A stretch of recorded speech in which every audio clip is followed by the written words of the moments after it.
Après vous être reposé et restauré, le groupe se réveille.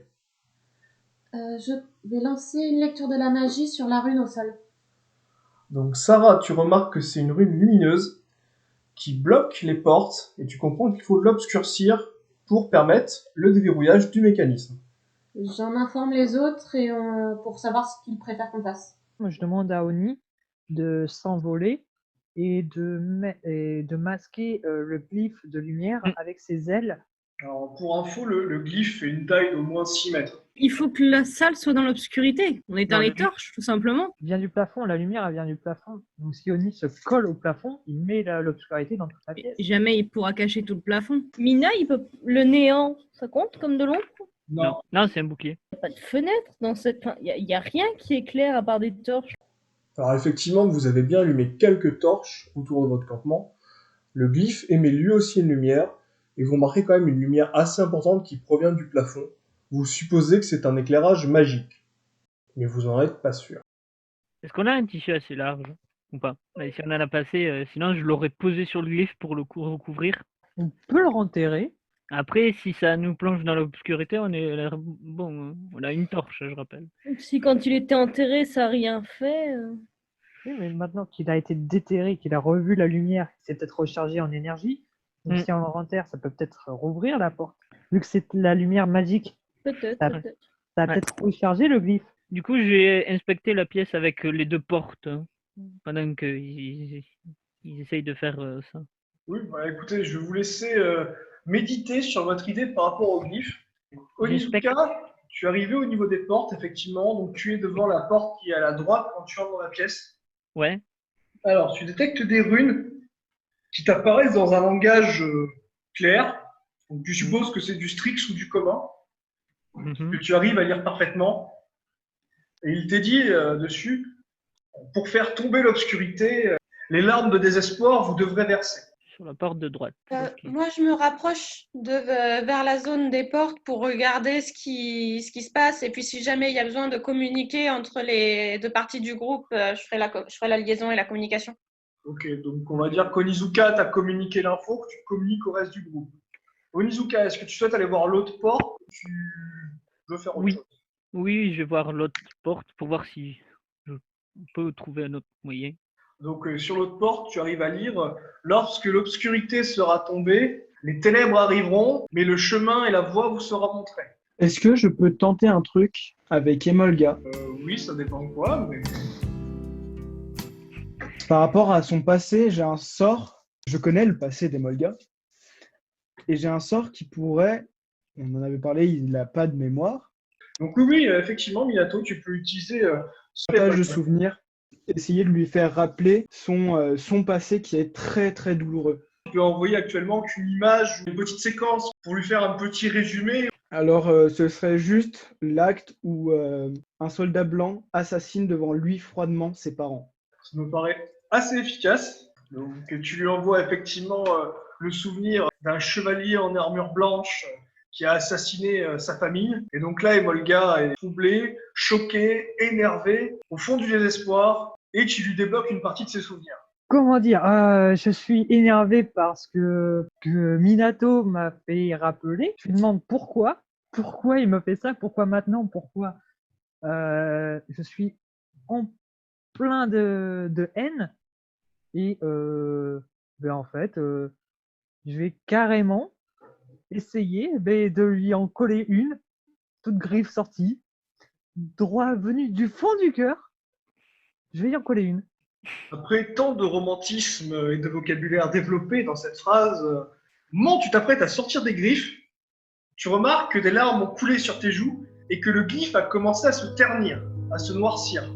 Est-ce que tu veux finir ton action ou est-ce que quelqu'un veut intervenir?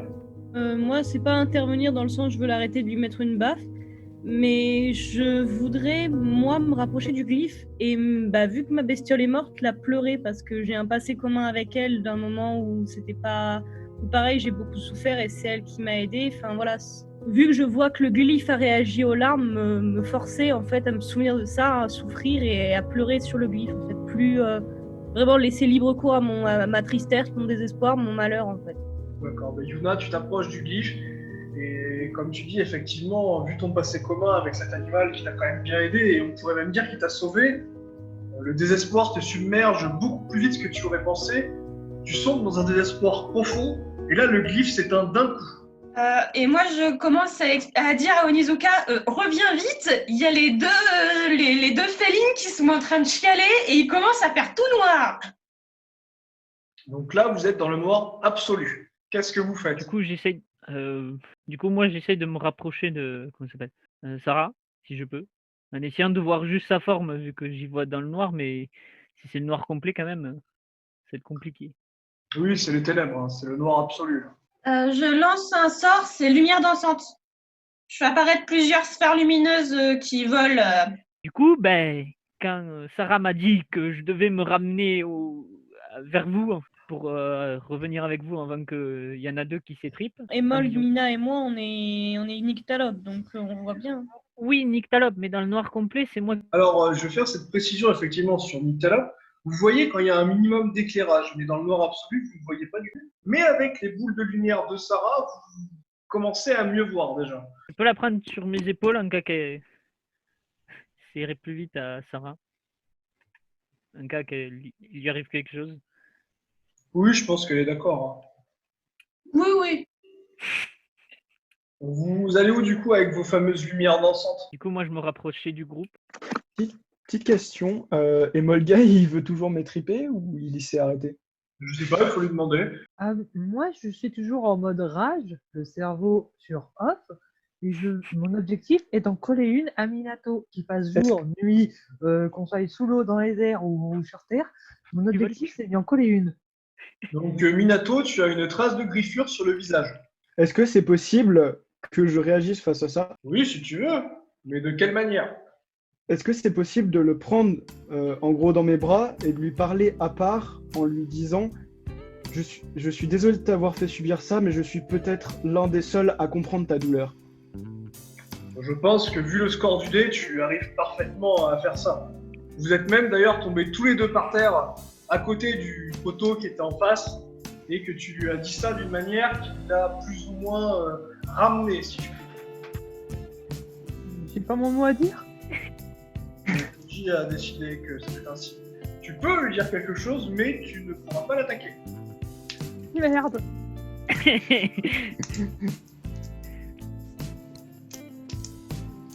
Je tiens à préciser que je lui raconterai tout en détail après la quête. Exactement tout ce que je sais. Bon, effectivement, c'est une bonne idée de se rappeler des détails, mais là, certains de votre groupe reviennent à la réalité. Vous entendez des bruits qui semblent s'approcher. Certains bruits que vous connaissez déjà, le fameux et d'autres bruits plus menaçants, discrets aussi. Du coup, est-ce que c'est quelque chose qu'on connaît peut-être au niveau du bruit? Je pense pas que vous en ayez rencontré. Ou mieux rester groupir, sinon ça va mal se passer en cas de problème. Du coup, toutes les portes se sont ouvertes, même la grande. Ah oui, toutes les portes. Je sais pas, vu qu'on est dans un bruit fracassant, et vous supposez même qu'il est possible que toutes les portes du donjon soient ouvertes d'un coup. Enfin, toutes les portes de l'étage dans lequel vous êtes se sont ouvertes d'un coup, et de manière assez violente. Ah. Est-ce qu'il m'est possible de faire un test de perception pour déterminer plus ou moins le nombre d'individus dans chaque direction? Désolé. Et savoir si plus ou moins on sait ce que c'est? Alors, tu fais bien un test de perception.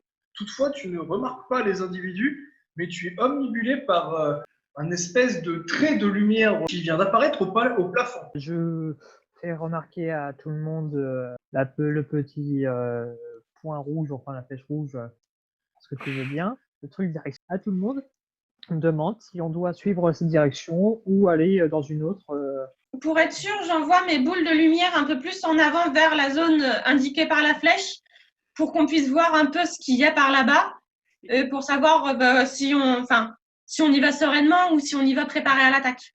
Et moi, sur les glyphes qui avaient marqué au niveau des portes, c'est dans l'obscurité, le chemin sera révélé.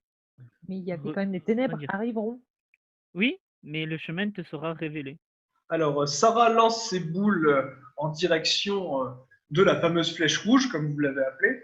Et donc là, instantanément, vous voyez 6 gobelins qui se dissimulent dans l'encolure d'un mur. Où était située la grande porte il y a encore quelques secondes? Que faites-vous? Moi, je suis chaud pour y aller. Euh, En y voyant, on peut combattre. Ouais, Oui. parce que moi, ce qu'il y a derrière, en fait, ça ne m'intéresse pas. Je préfère avancer. oui, oui. Et du coup, j'ai dit à Sarah, accroche-toi bien. Ok, du coup, vous décidez de faire quoi? Vous foncez dans le tas, en fait, littéralement? Je pense que c'est une bonne idée.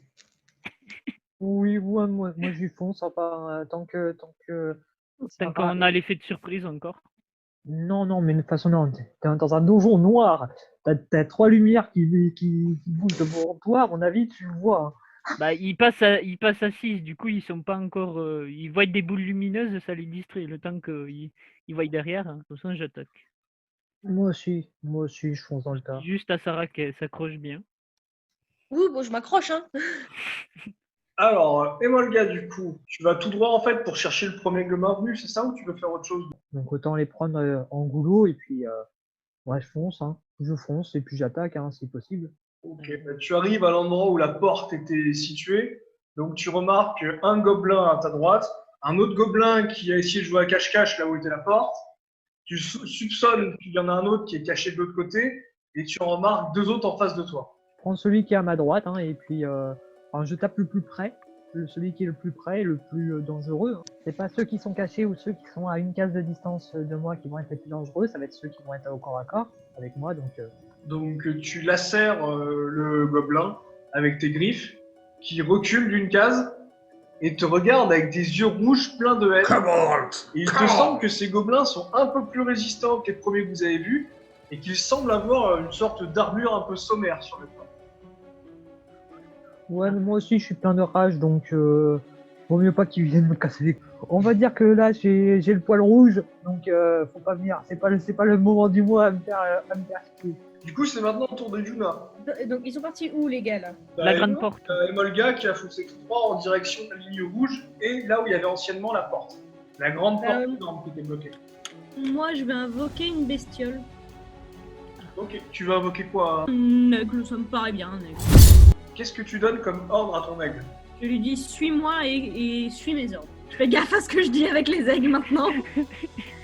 C'est donc au tour d'Onizuka Sarah, qui sont un seul et même perso, vu qu'ils ont fusionné littéralement. Donc vous faites quoi tous les deux? Bah, je lui dis de s'accrocher à moi et du coup, je vais faire une charge avec mon effet massif. D'accord. Tu fonces littéralement à la gauche d'Emolga, donc tu vois 3 des gobelins, un qui dès qu'il te voit se cache instantanément, et les 2 autres qui sentent qu'ils vont prendre un coup de clé mort. Mais du coup, la précision c'est que tu vas taper avec le tranchant ou avec le plat? Avec le tranchant. De droite vers la gauche. Là, tu vas faire un coup vers la gauche pour en taper 2. Oui. MJ, est-ce que je peux lancer un de mes sorts sur sa lame pour que pour qu'elle tape plus fort ou qu'elle ait des effets en plus? Ça dépend de quoi comme ça à proposer. Par exemple, contact corrosif. Je crois que ça va attaquer la lame si tu fais ça. Bon ben non. alors associer un rayon polaire? Avant ou après qu'il tape avec sa lame? En même temps? Ça me paraît compliqué. Laisse-le d'abord taper et on verra après pour les morceaux. D'accord. Sinon, tu peux attaquer l'autre gobelin qui s'est caché. Si tu le vois. Onizuka, avec ta charge assez légère sur le dos, tu es un peu perturbé dans ta visée. Un gobelin du coup arrive à échapper à ta lame et l'autre prend un violent coup qui le projette 3 mètres en arrière et on peut dire qu'il s'aplatit contre le mur, mais il n'a pas l'air mort. Il chancelle un peu et il te regarde avec des petits yeux rouges assez vicieux. Ah ben. Chacun ses yeux rouges, je lui lance un regard rouge, même si je veux lui faire le regard noir, mais bon, j'ai les yeux rouges. Donc Sarah, du coup, tu veux faire ton rayon polaire sur quel gobelin? Celui qui a esquivé, celui qui essaie de se cacher ou l'autre qui est contre le mur? Celui qui a esquivé. Ok. Donc là, tu le congèles littéralement le mur, ou plus précisément là où il y avait une porte avant. Donc vous avez une statue de gaz d'un gobelin. Et est-ce que je peux essayer d'en congeler un autre? Et écoute, je vais regarder le dé. Le dé te dit d'aller te faire voir. Donc, non, tu as une panne de rayons polaires. Tu as juste un petit flocon de neige qui est parti de ton doigt. Minato, qu'est-ce que tu fais? Il y a quoi de possible? Tu peux t'amuser à regarder la situation, à attaquer, à abandonner lâchement tes alliés, à les attaquer, c'est un peu maso, et un peu cool. Tu peux nous abandonner, hein. Ah Non, non, non. un dieu païen totalement oublié. Non, t'as beaucoup de choix en fait, ça dépend juste de ce que tu veux faire. Ce que je vais faire, c'est que je vais foncer sur les gobelins et sortir mes doubles lames et essayer de les trancher avec. Ok. Du coup, tu fonces au niveau de la porte qui s'est ouverte. Oui. Tu passes entre Emolga et Onizuka, et là tu as la possibilité de blesser, si tu as de la chance, un ou deux gobelins, dont un qui s'est caché dans l'entrebâilleur de la porte que Emolga n'a pas touché, mais passé pas loin avec ses griffes, et un autre qui semble regarder un peu pour savoir ce qui se passe de l'autre côté.